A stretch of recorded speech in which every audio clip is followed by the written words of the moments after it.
ชีวิตประจำวันขอให้โยมทำกรรมดีๆพูดดีๆทำดีๆคิดดีๆเข้าไว้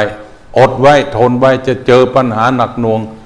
เจอสิ่งยั่วยุอดไว้ทนไว้ดีไหว้พระสวดอิติปิโสวันละ19 จบทำไมต้อง19 จบเพราะ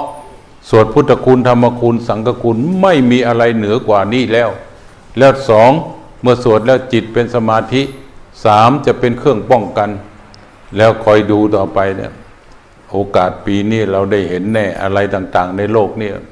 ธาตุดินแปรปรวนธาตุน้ำแปรปรวนธาตุไฟแปรปรวนธาตุลมแปรปรวนมันแปรปรวนหมดโยมโรคภัยไข้เจ็บก็ยังไม่หายโควิดก็ยังขยายพันธุ์ต่อ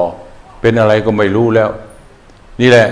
พวกเราขอให้สร้างบุญกุศลมันจะเป็นเครื่องป้องกันพระปริตรนี่แหละดีที่สุดจะป้องกันพยันอันตรายทั้งหลายทั้งปวง